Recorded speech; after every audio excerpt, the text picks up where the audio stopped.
Hello and welcome back to the channel. My name is Robert Rutledge. For those of you who are new here, I am an aspiring video game music composer. Today I'm going to be talking about more of a personal subject, which is my repetitive stress injury. This was a pretty difficult time during my life, not gonna lie. I thought my music career was over before it even began. It took me about 2.5 years to fully heal.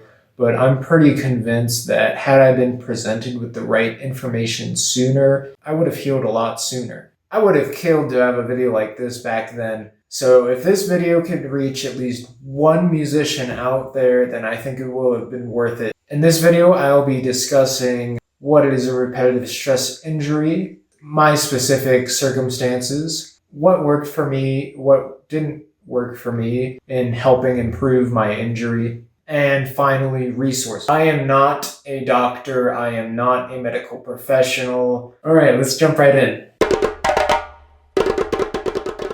According to the Cleveland Clinic, a repetitive stress injury is damage to your muscles, tendons, or nerves caused by repetitive motions and constant use. Repetitive motions, in my case, was this. This is kind of a broad diagnosis. I get the suspicion, not a very convenient diagnosis for doctors in particular, because I feel like doctors kind of like to play detective. What exactly is going on?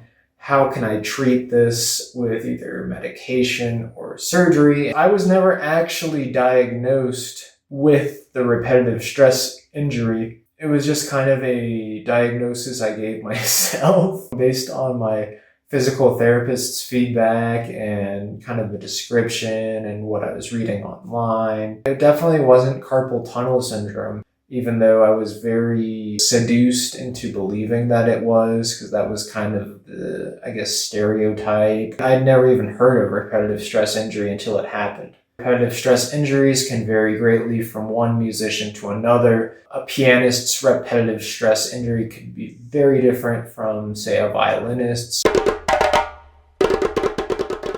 But first, an anatomy lesson.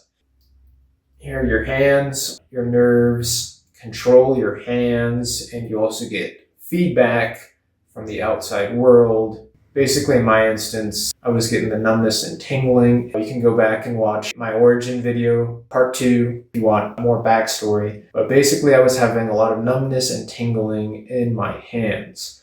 And so I educated myself on anatomy. So basically, you have 3 nerves here: ulnar nerve, median, and radial.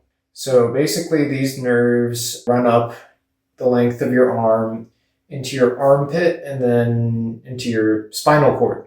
This took me way too long to find out, but basically what was happening in my case was that my posture was really bad and my shoulders were collapsing on those nerves. I think the seeds of my repetitive stress injury were kind of planted during high school. I was in the marching band. I had these really heavy drum harnesses on. I didn't have the back strength to support that. So, I even remember being pretty hunched over.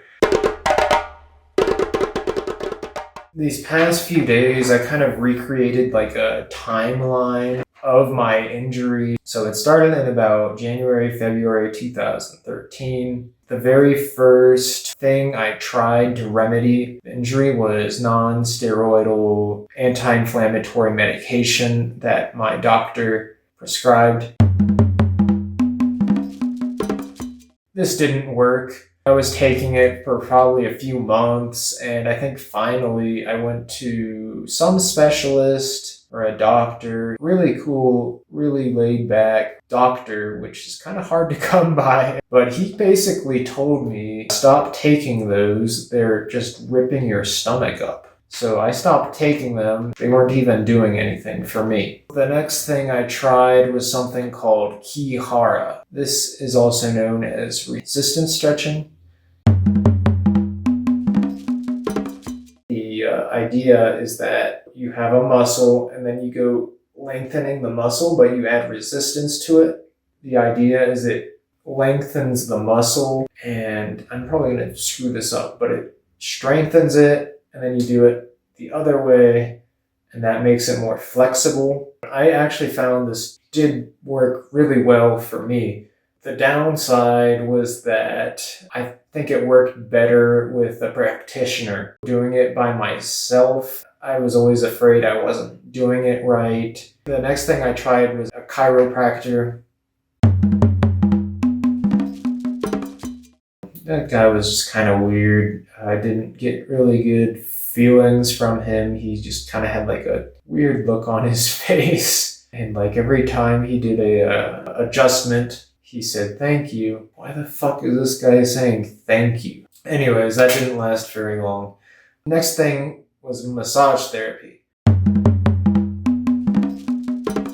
Massage therapy is amazing. I really believe in the benefits of a massage. One of the beautiful things about massage therapy is it kind of combines Western medicine with Eastern medicine, and just, of course, the human touch. There's lots of different types of massage, but I'd say the best for musicians are maybe deep tissue, and then there's also something called like a musculoskeletal massage. I'd say those two are kind of the best. Obviously, a Swedish massage isn't really what you want. You need to go deeper into the tissue. It's gonna hurt, but the next day you feel amazing. There's also something called trigger point therapy. Massage is something I definitely recommend. All right, so that brings me to acupuncture.